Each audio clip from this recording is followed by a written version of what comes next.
Brothers میں نا سورۃ المائدہ خاص طور پہ 7واں سپارہ جو چیپٹر ہے اس کے حوالے سے میں جب تلاوت کر رہا تھا قرآن مجید کی تو ایک آیت جو بڑی شروع میں اللہ نے ذکر کی ہے خاص طور پہ وہ ہے آیت نمبر 87 یا ایھا الذین آمنوا لا تحرموا طیبات ما احل اللہ لکم ولا تعتدوا ان اللہ لا يحب المعتدین کہ ایمان والو کہ نہ تم ان چیزوں کو حرام کرو، ان پاکیزہ چیزوں کو جس کو اللہ نے حلال کر دیا، اور تم حد سے نہ بڑھو، ان اللہ لا يحب المعتدین، اللہ تعالیٰ حد سے بڑھنے کو ناپسند کرتے ہیں۔ ہمارے ہاں عام طور پہ اس بات پہ تو بہت زیادہ ایمفسس ہوتا ہے کہ وہ چیزیں جو اللہ تعالیٰ نے حرام کی ہیں ان کو حلال نہ کیا جائے۔ مثال کے طور پہ جیسے سود ہو گیا، چوری ہو گیا، زنا ہو گیا، معازف یعنی میوزک ہو گیا، اس کو حلال نہ کیا جائے، یہ حرام چیزیں ہیں، اللہ کی حدود ہیں۔ ہم اس پہ تو بہت زیادہ ریلیجس کمیونٹی خاص طور پہ ایمفسائز کرتی ہے، لیکن بعض اوقات ہم ان چیزوں پہ ایمفسائز نہیں کرتے کہ وہ چیزیں جو حلال ہیں اللہ کی طرف سے اور ان کو ہمارے معاشرے نے حرام کیا ہوا ہے، ہمیں ان پہ بھی ایمفسس کرنے کی بہت زیادہ ضرورت ہے۔ بہت سی ایسی چیزیں ہیں، مثال کے طور پہ جیسے شادیوں کے اندر for example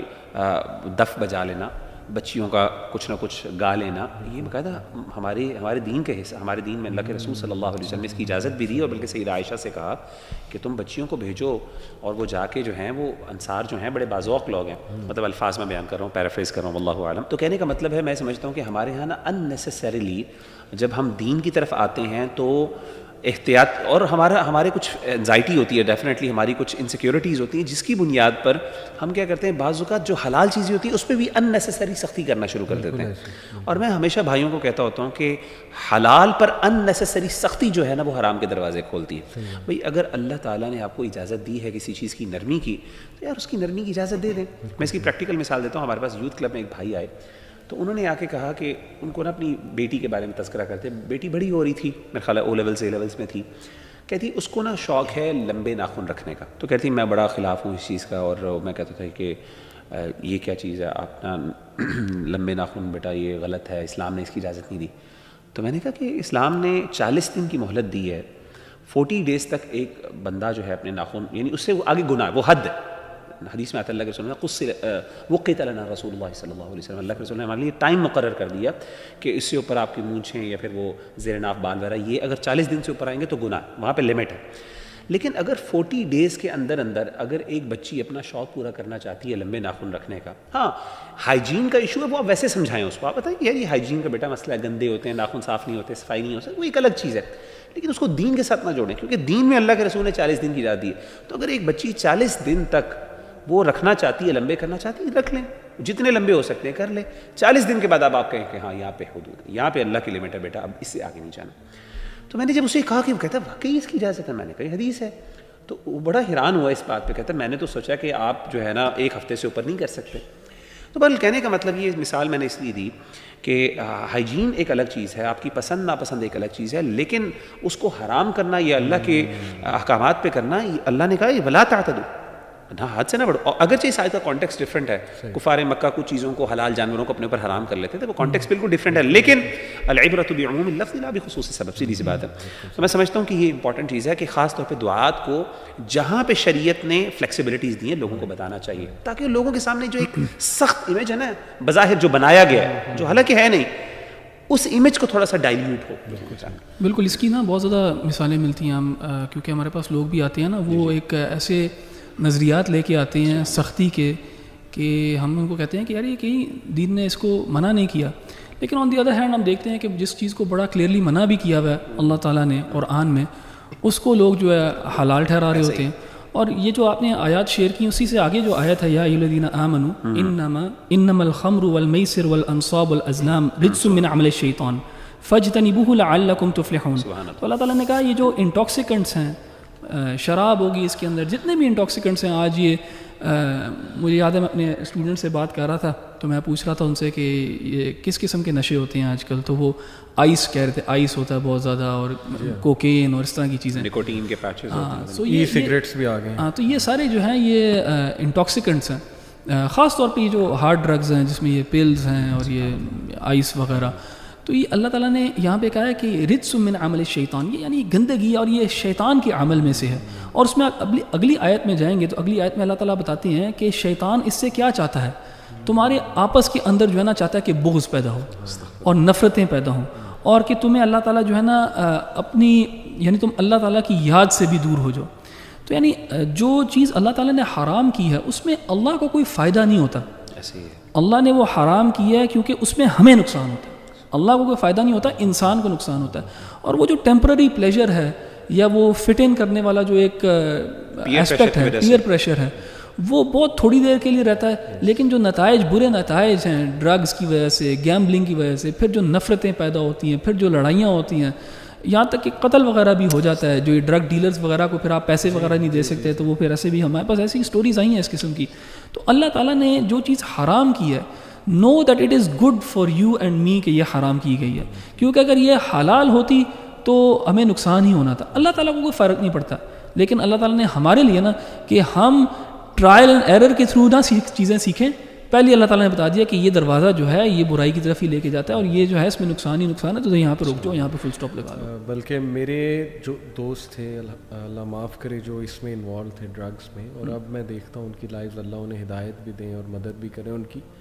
they have literally ruined their lives. میں نے نہیں آج تک دیکھا کہ جو بندہ اس میں ایڈکشن میں پڑا اور وہ پھر اس کے بعد واپسی مشکل ہو جاتی, بہت مشکلات میں سے ہے. تو اللہ تعالیٰ ہدایت دے ہماری یوتھ کو. اور جو آپ نے برو بات کی اس میں میں ایک اور ایڈیشن کر لوں, چونکہ میرے پاس ایک کیس آیا تھا.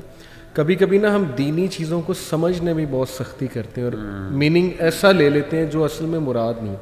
مجھے ایک کپل آئے, انہوں نے ہسبینڈ کافی نالا تھے, کہتے کہ میری وائف نا میرے بچوں کو آفٹر مغرب کہیں بھی مجھے نہیں لے جانے دیتی, یعنی پارک میں بھی نہیں, کہیں بھی نہیں لے جانا آپ نے ان کے ساتھ, کچھ نہیں, بس یہ اندر رہیں. وجہ وہ حدیث ہے نا کہ بلائیں اس ٹائم پہ نازل ہوتی ہیں تو وہ اچھا وقت نہیں ہے, حالانکہ وہ ایک خاص مدت ہے, وہ تھوڑی دیر بعد ہے, تھوڑی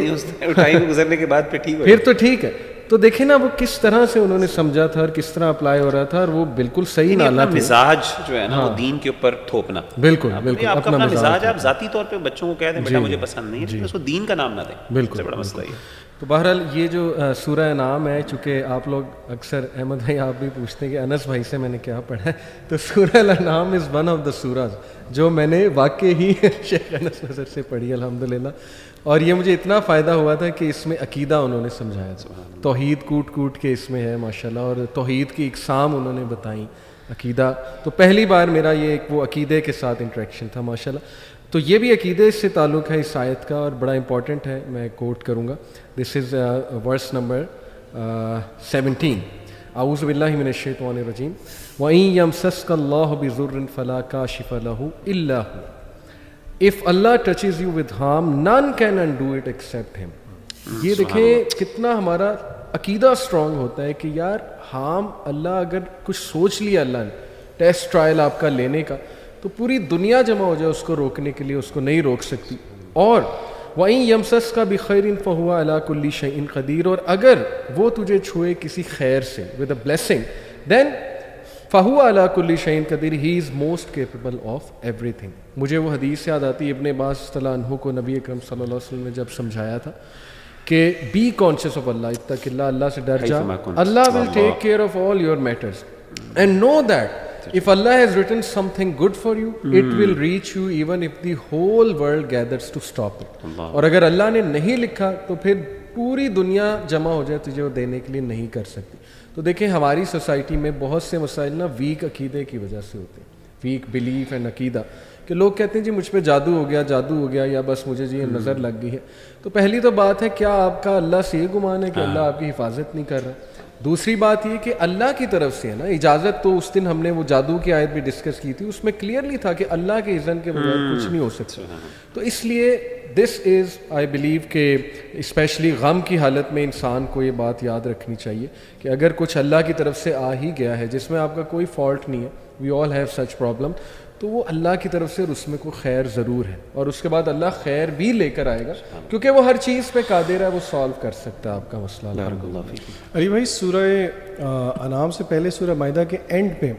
ایک بہت پروفاؤنڈ آیت ہے, لیکن اس آیت سے ایک بہت اہم مسئلے کی طرف جو ہے نا اشارہ میں کرنا چاہتا ہوں. صحیح. قرآن مجید کے بہت سارے مقاصد ہیں, یعنی کہ اللہ نے قرآن مجید کو بہت سارے جو ہے نا مختلف پرپس تھے جن کی وجہ سے سینڈ کیا. اس میں سے ایک مقصد تھا قرآن مجید پہ غور و فکر کرنا، تدبر کرنا۔ اللہ تعالیٰ قرآن مجید میں فرماتے ہیں افلا یتدبرون القرآن ام علی قلوب اقفالها، کہ کیا یہ قرآن مجید پہ غور و فکر نہیں کرتے کہ ان کے دلوں پہ تالے لگے ہوئے ہیں۔ یہ سورہ مائدہ کی آیت نمبر 118 ہے۔ اللہ تعالیٰ فرماتے ہیں ان تعذبہم فانہم عبادک، کہ اگر آپ ان کو عذاب دیں فانہم عبادک، یہ آپ کے بندے ہیں، وَإِن تَغْفِرْ لَهُمْ، اگر آپ ان کو معاف کر دیں فَإِنَّكَ أَنْتَ الْعَزِيزُ الْحَكِيمُ، تو بے شک آپ جو ہیں العزیز اور الحکیم ہیں۔ روایات میں آتا ہے کہ اللہ کے نبی صلی اللہ علیہ وسلم، غالباً صحیح مسلم کی روایت ہے واللہ عالم، لیکن صحیح روایت ہے کہ آپ اس آیت کو ساری رات دہراتے رہے تہجد میں اور آپ روتے رہے۔ اور شیخ صالح المنجد کی کتاب ہے ویکنیس آف فیتھ، انہوں نے جو ہے نا اس میں جو اس کا ایک کیور ہے اس کا ذکر کیا کہ قرآن مجید پہ تدبر کرنا بھی جو ہے وہ ویکنیس آف فیتھ کا ایک بہت بڑا کیور ہے۔ تو ہمیں جو ہے نا غور و فکر کرنا چاہیے قرآن مجید پہ، اور غور و فکر کرنے کے بھی کچھ آداب ہیں جو کہ علماء نے ہمیں سمجھائے ہیں۔ اگر آپ اسی آیت پہ غور کریں، آپ خود دیکھیں اس کا سادہ سا ترجمہ ہے، کیا ایسی بات ہے جو کہ اللہ کے نبی صلی اللہ علیہ وسلم نے سوچی اور آپ پہ اس طرح کی رکت طاری ہوئی کہ آپ سوتے رہے۔ علماء کہتے ہیں کہ دیکھیں ان تعذبہم فانہم عبادک، اللہ تعالیٰ کے ہی بندے ہیں ہم سب۔ اللہ تعالیٰ کا ایک نام جو ہے نا، اللہ تعالیٰ عدل کرنے والا ہے، جسٹس کرنے والا ہے۔ تو اگر اللہ تعالیٰ کسی کو عذاب دیتا ہے، اصل میں وہ اللہ کے جسٹس کا مظہر ہے، اللہ کا ظلم نہیں ہے، اللہ ولا یظلم ربک احدا۔ اور اسی طرح وَإِن تَغْفِرْ لَهُمْ فَإِنَّكَ أَنْتَ الْعَزِيزُ الْحَكِيمُ، اللہ کسی کو معاف مجبوری کے تحت نہیں کرتا، اپنی رحمت کی وجہ سے، یعنی کہ اللہ العزیز غالب ہے اور حکمت والا ہے۔ تو اسی لیے ہمیں بھی کوشش کرنی چاہیے کہ ہم جو ہیں اصولوں کے مطابق، ہمیں چاہیے، ہر مسلمان کو چاہیے بنیادی اصول التفسیر سیکھ کے قرآن مجید کے سرسری ترجمے پہ غور کرے کہ اللہ تعالیٰ کیا بتا رہے ہیں۔ اور آئی ایم شیور آپ سب نے یہ چیز ایکسپیرینس کی ہوگی کہ قرآن مجید ایسا لگتا ہے کہ میرے اور آپ سے بات کر رہا ہے، میرے اور آپ کی مشکلیں ایڈریس کر رہا ہے۔ تو اسی لیے اٹ از ہائی ٹائم کہ ہم لوگ اس چیز کے لیے بھی ٹائم۔ اس سے پہلے آپ نے سورہ مائدہ کی جیسے آیت یہ بھی ہے، اسی آیت سے پہلے جو سیدنا عیسیٰ علیہ السلام کا جو واقعہ ہے نا، اس میں سیدنا عیسیٰ علیہ السلام کا، جیسے ہم نے پچھلے ایک ایپیسوڈ میں بات کی تھی کہ تقاضا جو ہے انہوں نے کیا تھا ایک مخصوص چیز کا کہ ہمیں مائدہ انزل علینا مائدۃ من السماء، جس کی وجہ سے سورہ مائدہ اس کا نام پڑا۔ یہ بڑی امپورٹنٹ اور بڑی اہم بات ہے کہ، اور پھر اللہ نے کیا کہا، یہ بڑی امپورٹنٹ ہے کہ آگے اللہ نے کہا، سیدنا عیسیٰ علیہ السلام سے اللہ سے عبادت دعا مانگی، اس کے بعد اللہم ربنا انزل علینا مائدۃ من السماء تکون لنا عیدا لاولنا وآخرنا وآیۃ منک، کہ اللہ تعالیٰ ہمارے لیے مائدہ نازل کر، ہم اس کو عید کا دن منا لیں گے، خوشی کا دن، رمضان بھی آ رہا ہے عید کا، اسی کانٹیکس سے میں ذکر کرنا چاہتا ہوں۔ اللہ نے جواب کیا دیا، اللہ نے کہا انی منزلها علیکم، قال اللہ انی منزلها فمن یکفر بعد منکم فانی اعذبہ عذابا لا اعذب احدا من العالمین، لیکن میرے اس نازل کرنے کے بعد اگر کسی نے انکار کیا، کفر کیا، تو پھر اللہ کہتے ہیں کہ میں ایسا عذاب دوں گا کہ میں نے کبھی جہانوں میں کسی کو ایسا عذاب نہ دیا ہوگا۔ اس سے پتہ چلا کہ جب بھی کوئی نعمت اللہ سے مانگ کے لی جائے اور کسی وعدے کے تحت مانگ کے لی جائے، اور اس کے بعد اگر انسان اپنی کمٹمنٹ کو، اور اللہ وہ پوری کر دے، اور اس کے بعد انسان اپنی کمٹمنٹ کو پورا نہ کرے، تو پھر اللہ ایسا عذاب دیتے ہیں کہ وہ کام، یعنی پھر اللہ تعالیٰ بہت سختی کرتے ہیں۔ انہوں نے بھی دیکھے اسپیشل مائدہ مانگا تھا، یعنی ایک ایسا اللہ سے انعام مانگا تھا جس کو کہا تھا کہ وہ ہماری عید ہوگا، اللہ نے کہا ٹھیک ہے خوشی مل جائے گی، میں دے دوں گا، لیکن پھر میرا تقاضا تمہیں پورا کرنا پڑے گا۔ تو میں سمجھتا ہوں ملکی حالات کے حوالے سے بھی اگر آپ دیکھیں، آج کل کے پاکستان بھی ہم نے اللہ تعالیٰ سے مانگ کے لیا تھا، ہم نے اللہ سے دعا کر کے لیا تھا اور ایک مقصد کے لیے مانگا تھا، اور اللہ نے ہمیں دیا، اور اگر ہم نے اللہ کے اس تقاضوں کو پورا نہیں کیا ان ریٹرن، تو اللہ کہتے ہیں انی منزلها فانی اعذبہ عذابا لا اعذب احدا من العالمین، کوئی پتہ نہیں اللہ معاف کرے کہ ہم اس عذاب میں ہوں یا اللہ کا عذاب کا کوڑا شروع ہو چکا ہے۔ تو کہنے کا مطلب یہ ہے کہ انسان کو، اس کا مطلب یہ بھی نہیں کہ انسان اللہ سے نہ مانگے ضرور، لیکن یار اپنی کمٹمنٹ بھی کرے انسان۔ Why doesn't he respect the contract that he makes with Allah سبحانہ و تعالی۔ دین کی بات کو آگے پہنچانا صدقہ جاریہ ہے۔ آپ بھی اس ویڈیو کو شیئر کریں تاکہ جب کوئی اس کو دیکھے گا آپ کو بھی اس کا اجر ملتا رہے گا۔ ہماری ویڈیو کو لائک کریں، شیئر کریں اور اس چینل کو سبسکرائب کریں۔ السلام علیکم ورحمۃ اللہ وبرکاتہ۔